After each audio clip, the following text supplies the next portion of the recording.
Hello बच्चों, let's read this question. The question is, if there was no carbon dioxide in the atmosphere, the Earth's temperature would be, and the options are less than be present, same as present, higher than the present, dependent on oxygen content of air. तो यहाँ पे हमारा की concept क्या हो जाएगा? अगर हम बात करें ग्रीन हाउस इफेक्ट की, green house effect and green house gases, तो ग्रीन हाउस इफेक्ट क्या होता है? जो अर्थ का एटमॉस्फेयर होता है उसमें कुछ गैसेस प्रेजेंट होती है जो क्या करती हैं, सन से जो रेडिएशंस आती है, मेनली जो हीट आती है, उसको ट्रैप करती हैं और उसको स्पेस में एस्केप आउट नहीं होने देती. तो इसकी वजह से क्या होता है, अर्थ का जो टेम्परेचर होता है वो मेंटेन रहता है, मतलब वो टेम्परेचर को बैलेंस करके रखती है और इसी को क्या बोलते हैं, ग्रीन हाउस इफेक्ट बोलते हैं. तो यहाँ पे क्या होता है, द हीट फ्रॉम द सन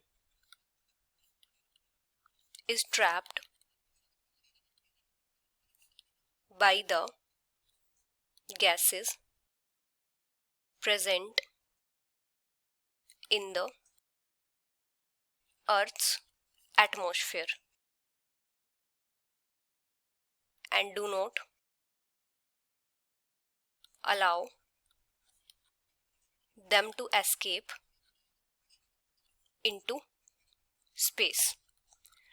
तो इसकी वजह से क्या होता है, अर्थ का जो टेम्परेचर है वो मेंटेन रहता है, तो इसको क्या बोलते हैं, ग्रीन हाउस इफेक्ट बोलते हैं. और ये जो गैसेस होते हैं इनको क्या बोलते हैं, ग्रीन हाउस गैसेस. मतलब ये क्या करती हैं, एब्जॉर्ब या फिर trap the heat from the सन.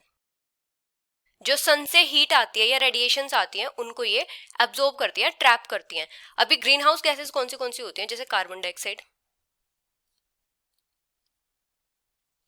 जैसे मीथेन वगैरह. अभी जब एनवायरनमेंट में अगर कार्बन डाइऑक्साइड प्रेजेंट ही नहीं होगी तो क्या हो जाएगा, वो हीट ट्रैप नहीं करेंगी, जिसकी वजह से क्या होगा, अर्थ का जो टेम्परेचर है वो डिक्रीज हो जाएगा. If there is no carbon dioxide in the earth atmosphere, तो जो टेम्परेचर होगा अर्थ के सरफेस का वो डिक्रीज हो जाएगा. The temperature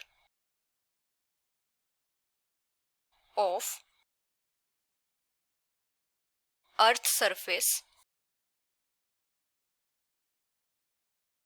will decrease. मतलब जो अभी प्रेजेंट है उससे कम होगा अगर हमारे पास कार्बन डाइऑक्साइड नहीं होगी. Less than the present. So the final answer is less than be present, which is option A. Hope you understood it well. Best of luck.